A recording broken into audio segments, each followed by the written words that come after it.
ఆంధ్రప్రదేశ్ అదేవిధంగా తెలంగాణ రాష్ట్ర ప్రజలకి, మీడియా మిత్రులకి నమస్కారం.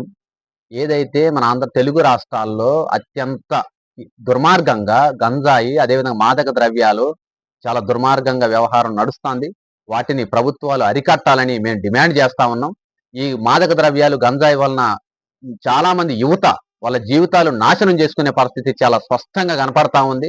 అదేవిధంగా ఈ మాదక ద్రవ్యాలు, గంజాయి సేవించిన సందర్భంలో వాళ్ళు అన్కాన్షియస్ లో ఉండి వాళ్ళు ఏం చేస్తున్నారో కూడా వాళ్ళ తెలియనటువంటి పరిస్థితుల్లో చాలా దుర్మార్గంగా మర్డర్లు చేయడానికి కూడా వెనకన్నటువంటి పరిస్థితి ఆలోచనలు వాళ్ళు చేస్తున్నారు. అదేవిధంగా గంజాయి తీసుకున్న సందర్భంలో కుటుంబాలను కూడా చాలా విచ్ఛిన్నం, జీవితాలు నాశనం చేసే విధంగా, తల్లిదండ్రులను కూడా చితకబాదే విధంగా, చంపే విధంగా కూడా గతంలో అనేక సందర్భాల్లో మనం చూసాం. అదేవిధంగా గంజాయి తీసుకొని వాళ్ళ జీవితాలు నాశనం అయ్యే పరిస్థితిలో కనీసం పిల్లల జీవితాలు బాగు చేయడానికి కూడా చెప్పినటువంటి పరిస్థితుల్లో కూడా ఈ గంజాయి అరికట్టకపోవటం వలన వాళ్ళ జీవితాలు నాశనం అయ్యేది చాలా స్పష్టంగా మనం చూస్తున్నాం, కనబడతా ఉంది. ఈ గంజాయిని పోలీసు యంత్రాంగం కానీ ఏదైతే మిగతా డిపార్ట్మెంట్లు గంజాయి మీద ఉక్కుపాదం మోపి గంజాయిని అరికట్టాలని, మాదక ద్రవ్యాలను కూడా అరికట్టాలని కూడా ఈ సందర్భంగా మేము డిమాండ్ చేస్తా ఉన్నాం.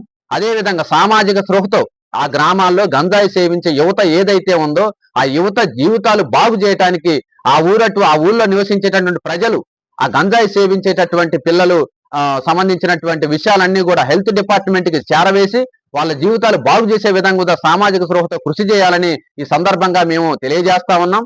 అదేవిధంగా యువత స్టడీ విషయంలో కానీ, రిమైనింగ్ విషయంలో కానీ గంజాయి సేవించడం వలన వాళ్ళ మైండ్ ఆబ్సెంట్ అయి ఉండి చదువుకునే పరిస్థితి కూడా లేదు.